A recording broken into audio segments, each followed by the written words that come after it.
मंडळी, आज आपण मस्त कुरकुरीत आणि मार्केटमध्ये महाग मिळणारे फणसाचे तळलेले गरे किंवा फणसाचे चिप्स घरी कसे बनवायचे ते पाहणार आहोत। फणसाचे चिप्स बनवण्यासाठी फणस कसा निवडायचा, गरे कशा पद्धतीचे पाहिजे ते सर्व आपण ह्या आजच्या व्हिडिओमध्ये पाहणार आहोत। मंडळी, रेसिपी सुरू करण्याआधी चॅनलवरती नवीन असाल तर चॅनलला पटकन सबस्क्राइब करून घ्या। इथे आपण असा मोठा फणस घेतलाय। चिप्स बनवण्यासाठी फणस कसा निवडायचा, तर फणस जून झालेला असला पाहिजे, पण तो पिकलेला नसावा।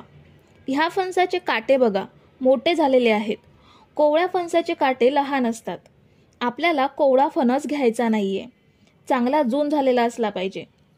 आता फणस कापायच्या आधी हाताला आणि सुरीला खोबरेल तेल लावून घेऊयात, म्हणजे फणसाचा डिंक हाताला चिकटत राहणार नाही। तेल लावून झाल्यावर फणस 2 भागात कापून घेऊयात।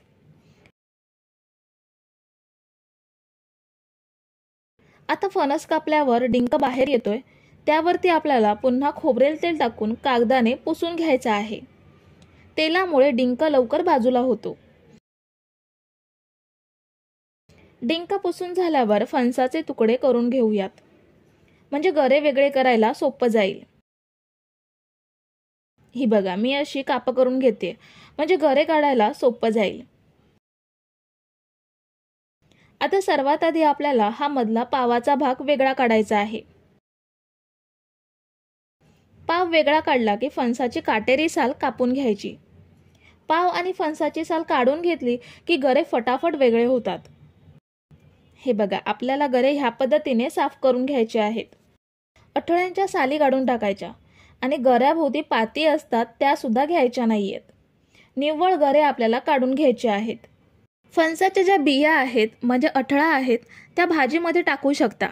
म्हणजे ज्या भाजीमध्ये तुम्ही बटाटा वापरता त्या भाजीमध्ये बटाटाऐवजी अठळा वापरू शकता, किंवा ह्या अठळा भाजायच्या किंवा पाण्यात मीठ टाकून उकडून खायच्या, खूप छान लागतात। आता सगळा फणस साफ करून गरे काढून घेऊयात। तर हे बघा, आपण सगळे गरे वेगळे काढून घेतलेत। आणि चिप्स बनवण्यासाठी कापा फणस घ्यायचा। त्याचे गरे जाड असतात। हे बघा, ह्या पद्धतीचे ह्या गऱ्यांचे चिप्स खूप छान होतात। आता हे गरे आपण कैचीने कापून घेऊयात। गरे कापताना असे उभे कापून घ्यायचे। हे बघा, एवढ्या जाडीचे गरे कापून घ्यायचे। तळल्यावरती ह्यांचा आकार लहान होतो आणि जाडी थोडी जास्त ठेवली तर चांगले खुसखुशीत सुद्धा होतात। आता सगळे गरे आपण ह्या पद्धतीने कापून घेऊयात। तर हे बघा, सगळे गरे आपण कैचीने फटाफट कापून घेतलेत। अगदी परफेक्ट साईज झाली आहे सगळ्या गऱ्यांची। आता ह्या गऱ्यांना मीठ कसं लावायचं ते पाहूयात। एका वाटीमध्ये अर्धा चमचा मीठ घेऊयात आणि पाऊण वाटी भरेल एवढं पाणी घ्यायचं आहे। आता मीठ पाण्यामध्ये विरघळवून घेऊयात। मीठ विरघळलंय आणि मिठाचं पाणी तयार झालंय। आता गरे कसे तळायचे ते पाहूयात। कढईमध्ये मी खोबरेल तेल घेतलंय। फणसाचे चिप्स तळण्यासाठी शक्यतो खोबरेल तेलच घ्यायचं। जर खोबरेल तेल नसेल तर आपलं साधं जेवणाचं तेल सुद्धा घेऊ शकता, फक्त वासाचं म्हणजे मोहरीचं तेल वगैरे घ्यायचं नाहीये। पण खोबरेल तेलामुळे फणसाच्या चिप्सना खूप छान टेस्ट येते आणि हे चिप्स वर्षभर चांगले टिकतात। आता हे तेल चांगलं गरम झालंय, ह्यामध्ये गरे सोडूयात। खूप जास्त गरे सोडायचे नाहीयेत, जेवढे कढईमध्ये बसतील तेवढेच गरे घ्यायचे आहेत। तेलात सोडल्यावरती स्टार्टिंगला असं फेसाळतात, पण हळूहळू यांचे बुडबुडे कमी होतात। आता आपण हे मंद ते मध्यम आचेवरती तळून घेऊयात। अधेमध्ये सारखे ढवळत राहायचे, कारण फ्राय व्हायला तसा जास्त वेळ लागत नाही। पण ढवळले नाही तर एका बाजूने करपू शकतात। ते साधारण 3 मिनिटं झाली आहेत। गऱ्यांचा आकार थोडा आकसला गेलाय आणि बुडबुडे सुद्धा थोडे कमी झालेत। आता ह्यामध्ये आपण 2 चमचे मिठाचं पाणी ॲड करूयात।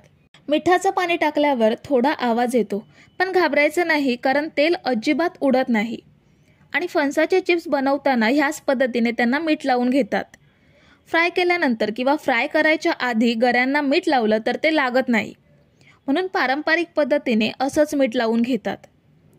आता हे छान हलका लालसर रंग येईपर्यंत तळून घेऊयात। तुम्ही जर इथेपर्यंत रेसिपी बघताय तर तुम्हाला एक विनंती आहे की व्हिडिओला एक लाईक जरूर करा। तर आपण हे गरे छान तळून घेतलेत। गरे चांगले तळले गेले की असा छान खळखळीत आवाज येतो।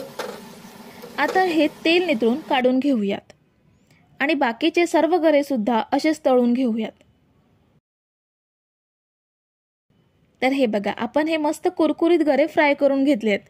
हे फणसाचे तळलेले गरे किंवा फणसाचे चिप्स प्लास्टिकच्या पिशवीमध्ये पॅक करून हवाबंद डब्यामध्ये स्टोअर करून ठेवायचे। वर्षभर चांगले टिकतात। कोकणामध्ये वर्षभराच्या उपवासांसाठी आंबा पोळी आणि फणसाचे चिप्स बनवून ठेवले जातात। ह्या भागात तुम्हाला बटाटे वेफर्स कमी आणि घरोघरी फणसाचे तळलेले गरेच जास्त दिसतील। तर मंडळी, रेसिपी कशी वाटली हे कमेंट करून नक्की सांगा आणि व्हिडिओला न विसरता लाईक करा। रेसिपी तुमच्या मित्रमैत्रिणींसोबत शेअर करा आणि चॅनलला सबस्क्राईब केलं नसेल तर लगेच सबस्क्राईब करून घ्या। थँक्यू।